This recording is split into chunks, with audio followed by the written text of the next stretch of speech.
بسم اللہ الرحمن الرحیم۔ السلام علیکم۔ پرسکون گاؤں جہاں ایمان اور امید کی روشنی ہر سو بکھری ہوئی تھی۔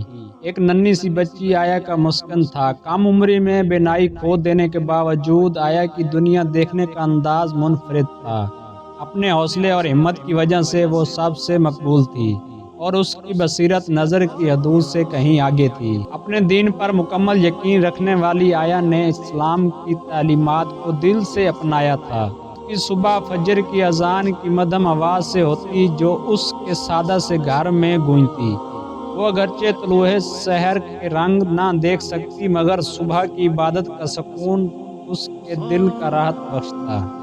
مشکلات کے باوجود آیا نے مقامی مدرسے میں تعلیم حاصل کرنا جاری رکھا۔ اس کے استاد اس کی جستجو اور علم کی طلب کو سراہتے اور اکثر کہتے کہ آیا دل کی آنکھوں سے دیکھتی ہے۔ جب قرآن کی تعلیمات اور فضائل پر گفتگو ہوتی تو آیا کے الفاظ سب کو حیرت میں ڈال دیتے۔ ایک دن جب وہ اپنی چھڑی کے سہارے مدرسے جا رہی تھی، راستے میں ایک پتھر سے ٹھوکر کھا کر گر پڑی اور اس کا گھٹنا زخمی ہو گیا۔ وہ تکلیف سے کرا اٹھی۔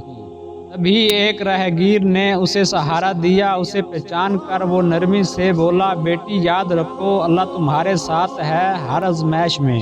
نے ہلکی سی مسکراہٹ کے ساتھ جواب دیا، الحمدللہ، اور اپنے دل میں یہ یقین رکھا کہ اللہ کی حکمت سب سے بہتر ہے۔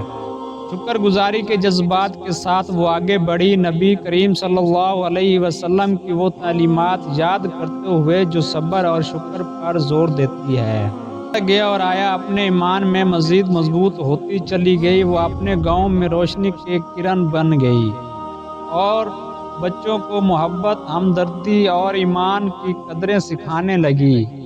اس نے بہت سے لوگوں کو حوصلہ دیا۔ وہ اپنے مسائل کے باوجود ہمت نہ ہاری۔